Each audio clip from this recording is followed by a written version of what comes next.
Assalamualaikum warahmatullahi wabarakatuh.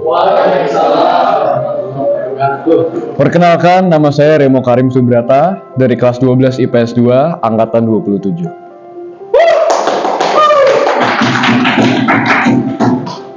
Saat ini saya berpendidikan di SMA Alizar Pondok Labu dan saya memiliki tekad yang kuat untuk mengejar jurusan bisnis manajemen di Universitas Prasetya Mulia. Untuk saat ini, prioritas utamaku adalah membangun kinerja dan membentuk kedisiplinan yang akan dibutuhkan di perguruan tinggi nanti. Dimulai dengan fokus jadwal belajar teratur, revisi berkala, dan partisipasi aktif, saya berkomitmen untuk mempertahankan nilai rapor yang baik di semester 2 ini sebelum lulus. Saya akan memahami materi dengan baik, memanfaatkan bimbingan untuk mengatasi kesulitan. Dengan pendekatan yang konsisten, saya yakin akan mencapai prestasi optimal sebagai dasar sukses melangkah ke pendidikan tinggi. Melalui perancangan ini, mimpi saya dalam membangun fondasi yang kokoh dapat terbentuk untuk karir di dunia bisnis. Rencana studi saya berfokus pada mendapatkan pemahaman mendalam tentang strategi manajemen, keuangan, dan inovasi bisnis.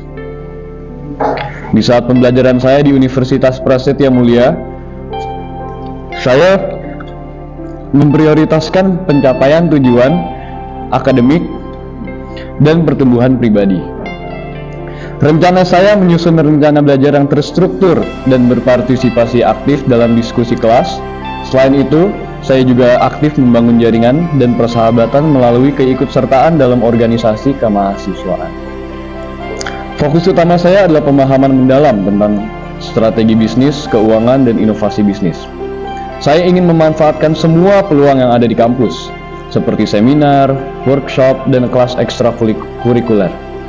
Selain itu, secara aktif terlibat dalam proyek penelitian dan praktik bisnis. Dengan tekad dan perencanaan yang matang, saya yakin pengalaman belajar saya di Universitas Prasetya Mulia akan membangun landasan yang kokoh dan mempersiapkan saya untuk sukses di dunia bisnis. Setelah lulus dari Universitas Prasetya Mulia, tujuanku akan dilanjutkan untuk memulai karir saya di dunia bisnis dengan fokus mengembangkan usaha kecil dan menengah serta menerapkan inovasi berbasis teknologi untuk meningkatkan efisiensi operasional dan memberikan dampak positif bagi masyarakat Indonesia. Selain itu, saya berencana untuk terus mengembangkan diri melalui kursus lanjutan dan jaringan profesional. Saya memproyeksikan diri sebagai seorang profesional yang sukses pada usia muda. Rencana pribadi saya adalah untuk menikah pada usia 30 tahun. Alasannya adalah untuk mencapai kemandirian finansial sebelum memasuki fase kehidupan berkeluarga. Saya yakin bahwa dengan mencapai stabilitas finansial terlebih dahulu, saya dapat memberikan kenyamanan dan keamanan yang lebih baik untuk keluarga saya. Ketika telah membentuk keluarga, tujuan berikutnya adalah memberikan masa depan yang aman dan berkualitas untuk anak-anak dan istri tercinta. Saya ingin menjadi orang tua yang dapat memberikan dukungan penuh untuk pertumbuhan dan perkembangan mereka. Oleh karena itu, pendidikan dan persiapan finansial menjadi prioritas utama dalam perencanaan keluarga saya. Berikutnya untuk visi saya tentang Indonesia. Dalam mendukung pertumbuhan ekonomi dapat diperhatikan potensi pengembangan sektor pertanian di daerah-daerah yang memiliki kekayaan tanah yang subur. Infrastruktur yang lebih baik, terutama dalam hal konektivitas antar daerah, menjadi aspek penting untuk memastikan distribusi barang dan layanan merata, sehingga dapat memberikan manfaat yang lebih seimbang di berbagai wilayah. Di sisi sosial, kebijakan dapat difokuskan pada upaya meningkatkan akses pendidikan dan kesehatan di daerah-daerah yang terpencil. Program perlindungan sosial yang disesuaikan dengan karakteristik masyarakat setempat dapat memberikan dukungan yang lebih baik, menciptakan keseimbangan sosial yang lebih baik.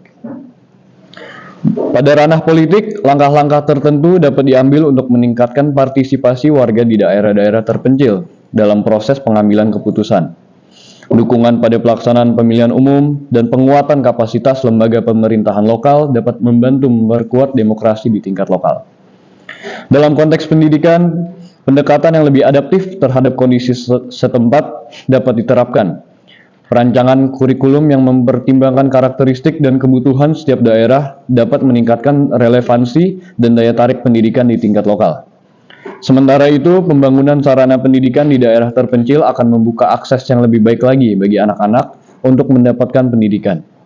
Ini akan memberikan dampak positif dalam menciptakan kesempatan yang lebih merata di sektor pendidikan. Untuk teknologi, dalam konteks ini dapat menjadi alat penting untuk mempercepat pembangunan. Pembangunan pusat riset dan inovasi di daerah-daerah tertentu dapat menciptakan peluang baru dan menggerakkan perkembangan ekonomi lokal. Investasi dalam teknologi yang sesuai dengan kebutuhan lokal dapat menciptakan lapangan pekerjaan baru dan mendukung pertumbuhan sektor ini. Dalam hal lingkungan, pendekatan yang mempertimbangkan keberlanjutan alam setiap wilayah perlu diterapkan. Kebijakan yang mendukung energi terbarukan dan pengelolaan limbah yang bijak dapat menjaga kelestarian ekosistem alam Indonesia. Dalam pendekatan yang lebih sensitif terhadap konteks setiap daerah, Indonesia dapat merespons tantangan pembangunan dengan cara yang lebih efektif dan berdampak merata di seluruh negeri. Sekian itu saja dari presentasi saya. Mohon maaf jika ada kata-kata yang kurang berkenan. Wassalamualaikum warahmatullahi wabarakatuh.